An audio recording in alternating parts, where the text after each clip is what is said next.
Today's episode, The Loss, a show that focuses on Deanna and is a favorite of people who have lost a loved one or a body part or one of their senses. Spoiler alert, those are serious topics. However, my commentary tends to be snarky at times and not always at the right time. This show starts with Janet Brooks saying, "Last night I dreamed I was celebrating Christmas with my husband Jean-Luc Picard. Then I woke up."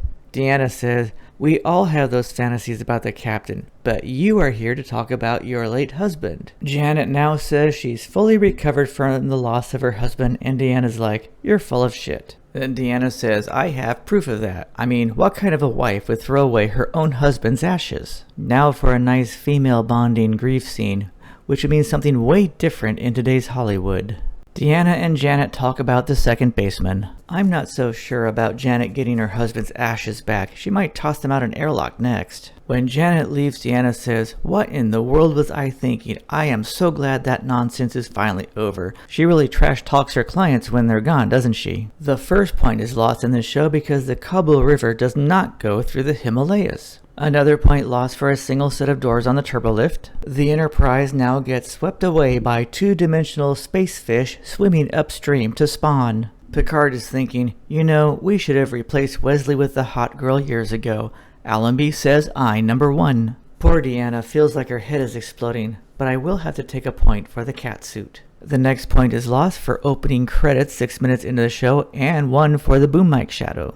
Data is thinking, Riker's down here more because of the hot girl, isn't he? This is Picard maneuver number 1 and number 2. Shadow number 2, so minus one more point. Riker never put his hand on the back of the chair when Wesley was sitting there. Riker and Data bicker about minutes and seconds, but in reality, this is how men secretly fight for the attention of the hot girl sitting next to them. Allenby says I number 2, and yes, she does know they're fighting over her. Now for I number 3, and she says I number 4. And I number 5, so it's time for a drink.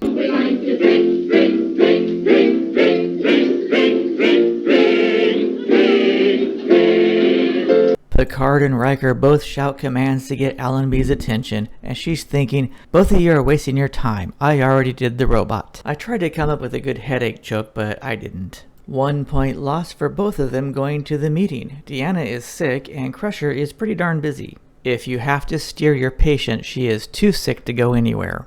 Picard demands a drug test from Worf. Mr. Worf, what is your analysis? Deanna is suffering from a disability, and Data decides to mansplain to her. What an asshole.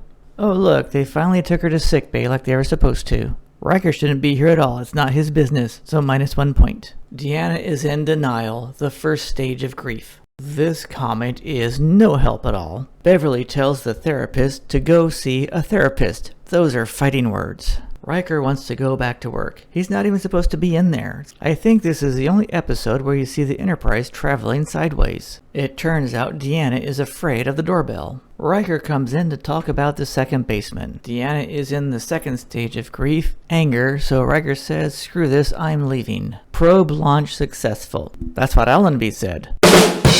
The Enterprise is swimming with two-dimensional grunion. The purpose of this overhead shot is to advertise curvy couches.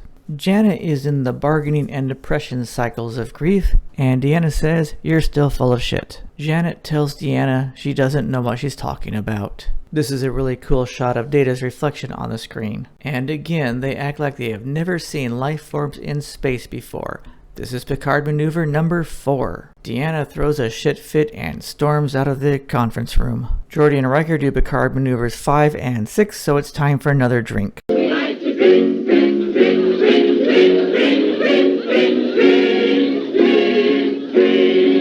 Deanna says, "I'm lost," while Beverly is thinking, Have you tried Hare Krishna? Then she says, "How do you people live like this? That's racist." Beverly's thinking, well, if you're going to talk about us humans like that, well, screw you. Then she goes off on Beverly saying, "This is all your fault because you're Wesley's mom, and now that little brat left and I get more lines. They couldn't come up with a plot except I lose one of my senses." And Beverly's thinking, you're right. You did lose your senses. In the right, you'll see an extra's hand. That is not a mistake. He's just barely in the camera. Deanna quits. Jean-Luc shows her his hair loss disability, then does Picard maneuver number 6. Deanna says, that isn't the same and you know it. Picard quits too, saying, I can no longer fulfill my obligations. Deanna is right. Picard has no idea what he's talking about. Then he talks about a teacher of his at the academy who was a woman. We'll leave it at that. This is Picard maneuver number 7. Deanna says, Captain, I know you put that hot girl in Wesley's chair just to replace me already, so go ahead and accept my resignation. Deanna's contemplating drinking that bottle of Romulan ale. Of course, you really can't resign like that out in the middle of space. She really just should have gone on a medical leave. Riker comforts her in the 4th stage of grief, which is depression, but he's really here just to get laid. Again, they talk about the second baseman. Then Riker calls her aristocratic. He's not getting laid now, is he? Then he calls her out on her human bashing. Is he trying to cop a feel here? Deanna sees the table and her Klingon self comes out.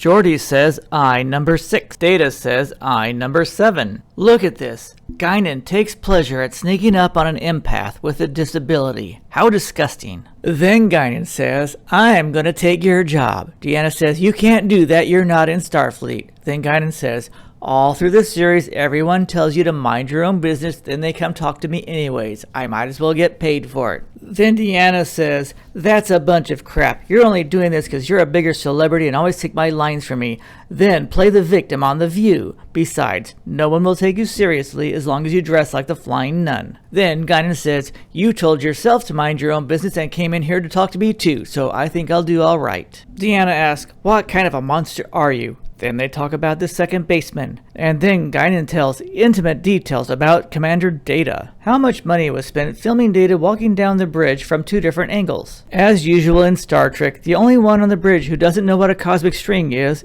the hot girl. That's sexist. Of course, Data doesn't have to move the chair to sit down, then Will does the Riker maneuver. According to the stardate, about 1 day has passed. That's pushing. Worf wants to kill.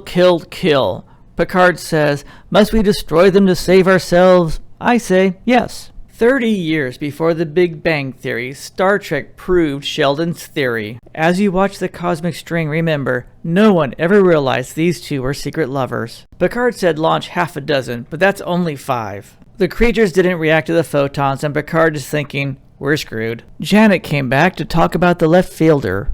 Both of them reached the acceptance phase of the 5 stages of grief at about the same time. Janet says, Deanna, you're right about me. I should hook up with the captain. I might even be in a movie with him. Deanna's thinking, that may sound good, but I think he left you in the Nexus to hang out with Captain Kirk. -1 point for the captain's log talking down to the audience, and another point for not having the stardate. This might be the last log ever. Both of them admit to not being human. Deanna solves the problem. They're going upstream to spawn. That's all there's going on. 1 point lost here. They've been going at a constant speed, which means the gravity is not pulling them faster and faster. That you should know that. Deanna calls Data the left fielder. The left fielder's name, why? In reality, they have been thinking in 4 dimensions because in 1 hour the Enterprise is going to get torn apart. They seem relatively calm for a ship that's going to be destroyed in 23 minutes. Another point lost for Geordi running back and forth between the bridge and engineering when the ship is going to be destroyed in 23 minutes. All they had to do was recreate the vibrations of the cosmic string to distract the creatures just for a second to get out. They should have known that. Deanna says, talk to the hand. Her empathic abilities are back, but 1 point is lost for not going to the doctor straight away and instead going to 10 forward first. Guinan says being awful to Beverly was just being human. She's practicing for The View. They act like she wasn't human at all with her empathic abilities, and this line means that he's not getting laid tonight. Mary Conart, who said I 5 times in a row, was in the deep end of the ocean with Whoopi Goldberg and will have a brief reappearance here in Season 6.